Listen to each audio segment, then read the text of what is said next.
சூலூர்ல 10 வயது சிறுமி பாலியல் வன்கொடுமை செய்து கொல்லப்பட்ட அந்த சம்பவத்துல தொடர்ந்து அந்த மக்கள் போராடிட்டு இருக்காங்க. அது அவங்க அந்த குழந்தையோட உறவினர்கள் தொடர்ந்து போராடிட்டு இருக்காங்க.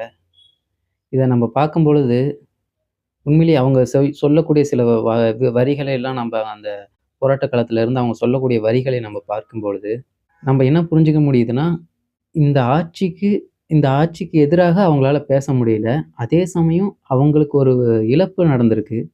அந்த இழப்ப அவங்களால ஏத்துக்கவும் முடியல. அந்த மாரியான ஒரு மனநிலையில இருந்து அவங்க பேசுறாங்க. ஏன்னா அவங்க பேசும்பொழுது, "இல்ல, இல்ல நீங்க வந்து நாங்க அனுபவிச்ச வலிய அவங்க அனுபவிக்கணும். அவங்கள சுடுங்க, அவங்கள கொல்லுங்க." அந்த மாரியான வார்த்தைகளை அவங்க விடுறாங்க. எந்த இடத்துலயாவது விஜய் அவர்கள் ஆட்சிக்கு வர்றதுக்கு முன்னாடி, இந்த மாதிரி ஒரு சம்பவம் நடந்தா, "இது மாதிரி நான் ஒரு தண்டனைய குடுப்பேன்." அப்படின்னு அவர் என்னைக்காவது சொல்லியிருக்காரா? இப்ப அவர்கிட்ட போய் கேட்டாலும், "நான் அந்த மாரி எதுவும் சொல்லலையேப்பா" அப்படின்ட்டு போயிடுவாங்க. ஆனா, அந்த மாரி ஒருத்தர் சொன்னாரு. பிள்ளைகள் மீது கை வைத்தால் கொன்னு புதைச்சுட்டு, அதுக்கப்புறம் தான் என் பிள்ளைய அடக்கம் பண்ணுவேன் அப்படின்னு சொன்ன ஒரு மனிதரும் தமிழ்நாட்டுல இருக்காரு. மக்கள் அவர தேடி போனீங்களா? மக்கள் யாருக்கு ஓட்டு போட்டோம்? யார தேடி போனோம்? அதாவது விஜய் அப்படின்றது ஒரு அலை தான். அலைன்னு நம்ப யாரும் மறுக்கல. ஆனா அந்த அலை மக்களை பாதுகாக்க இல்ல. அந்த அலையில மாட்றவங்க எல்லாரையும் அத அடிச்சு கொண்டு போய் ஒரு கடல்ல ஒரு ஓரமா தள்ளி விட்டுரும். அப்படின்னு தான் எல்லாருமே, எல்லா விமர்சகர்களும் சரி, அரசியல் புரிதலுடைய எல்லாருமே முன் வச்ச வ வ வரிகள் அப்படின்றது அதுதான். ஆனா இந்த மக்கள் தொடர்ந்து நம்பி, விஜய் அவர்களை நம்பி ஓட்டு போட்டிருப்பாங்க. இந்த கொஞ்ச காலத்துக்கு முன்னாடிலாம் அந்த சீட்டு கம்பெனில தொடர்ந்து சீட்டு போட்டு ஏமாந்துகிட்டே இருப்பாங்க மக்கள். அரசாங்கம் எவ்வளவோ சொல்லும், காவல்துறை எவ்வளவோ சொல்லும். இந்த மாரி சம்பவங்கள் நடக்கும்போதெல்லாம் அதிகாரிகள் ஒவ்வொரு முறையும் சொல்லுவாங்க. இதெல்லாம் நம்பி போகாதீங்க, சீட்டு போடாதீங்க, போடாதீங்க, போடாதீங்கன்னு. ஆனா தொடர்ந்து பல இடங்கள்ல மக்கள் அதே தப்ப திரும்ப, திரும்ப, திரும்ப பண்ணிக்கிட்டே தான் இருந்தாங்க. ரொம்ப காலத்துக்கு அந்த தவற தொடர்ந்து பண்ணிக்கிட்டே இருந்து, ஒரு கட்டத்துக்கு மேல தான் அது கொஞ்சம் கொஞ்சமா நின்னுச்சு. இல்லையா? ஆனா இன்னமும் சில இடங்கள்ல சீட்டு போடுறதுன்றது நடந்துட்டு தான் இருக்கு. ஆனா இந்த ஏமாத்தக்கூடிய சம்பவங்கள், ஏமாந்துட்டோம் அப்படின்றது ஒரு தொடர்ந்து ரொம்ப காலமா நடந்துட்டு இருந்தது இல்லையா?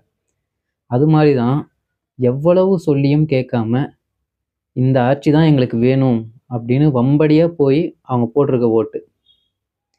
இந்த மக்கள் இவ்வளோ ஒரு பாதிப்புக்கு உள்ளாகும் பொழுது, தமிழர்கள் இங்கு வடவர்களால் அடிபடும் பொழுது, இது மாதிரியான வன்கொடுமைகள் நடக்கும் பொழுது, இன்னும் பல சமூக சட்டவிரோத செயல்கள் நடக்கும் பொழுது, இத பார்க்கும்போது, இதெல்லாம் நடக்கும்னு எதிர்பார்த்து தானே நம்ப இது வேணாம் அப்படின்னு சொன்னோம் அப்படின்னு இருக்கு.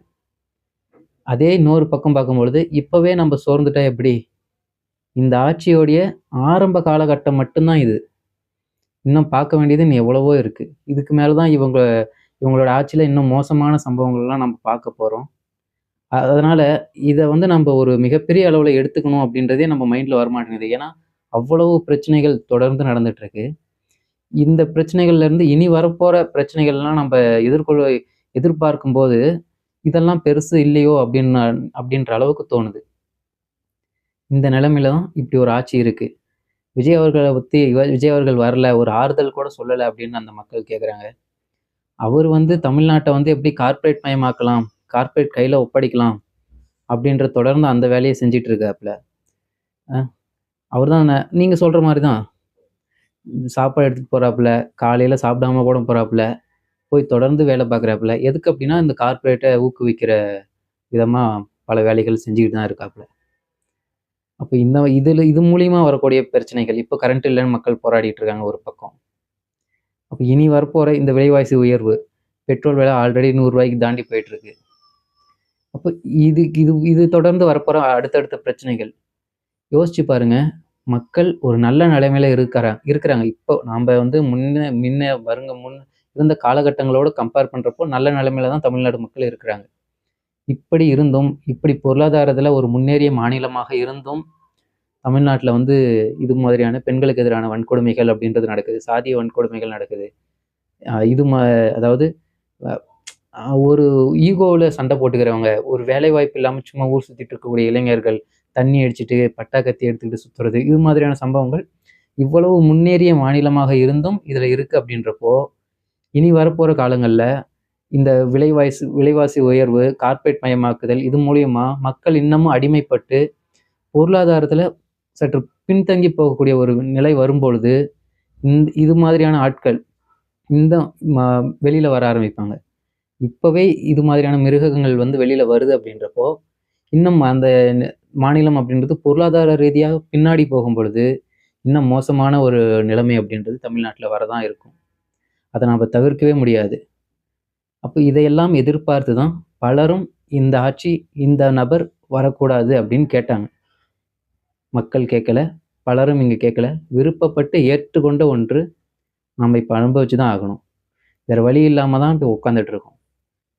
இது இது ஒரு பக்கம் இருக்க, இந்த பிரச்சனை, இந்த பர்ட்டிகுலர் ஒரு சம்பவத்த நம்ம எடுத்து பார்க்கும் பொழுது, இதையெல்லாம் கடந்து நம்ம சிலத சிந்திக்க வேண்டியது இருக்கு.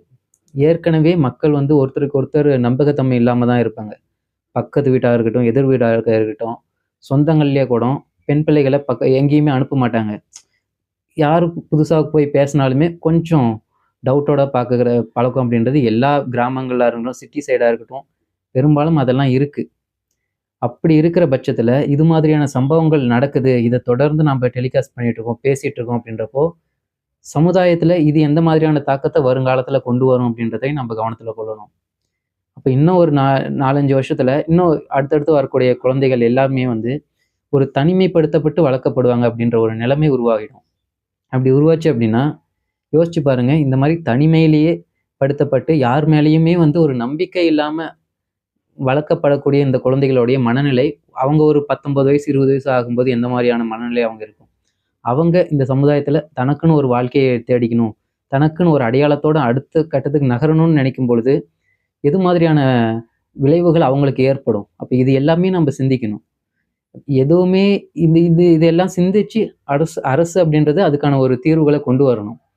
ஒரு ஒழுக்கமான சமூகம் அப்படின்றது அமையல அப்படின்னா, அங்க கண்டிப்பா இது மாதிரியான தொடர் சம்பவங்கள் நடந்தேறிக்கிட்டே தான் இருக்கும்.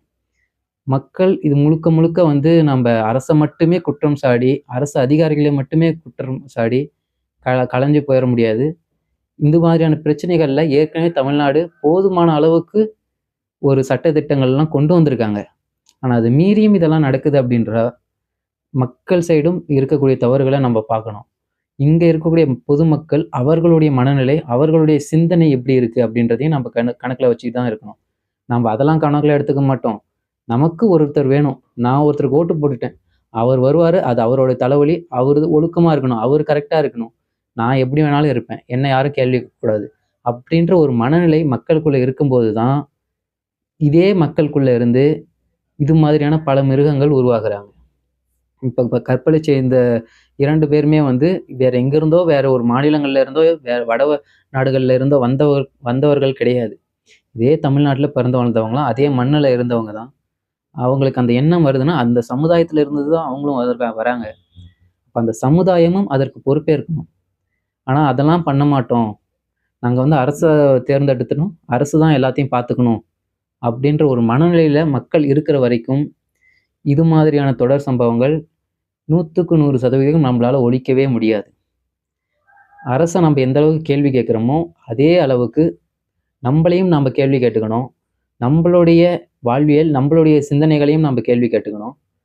இதையெல்லாம் தாண்டி இனிமேல் வரப்போற காலங்கள்ல, இது மாதிரியான சம்பவங்கள பார்த்து, நம்ம தொடர்ந்து பிள்ளைகளை வந்து தனிமைப்படுத்தியே வளர்க்க போறோம் அப்படின்ற ஒரு சூழ்நிலை இருக்கு அப்படின்னா, இதை எல்லாமே நம்ம மனசுல வச்சுக்கணும். ஏன்னா, அவர்களுடைய வாழ்க்கை இன்னும் ஒரு 10, 15 வருடங்கள் கழிச்சு எப்படி மாறப்போகுது?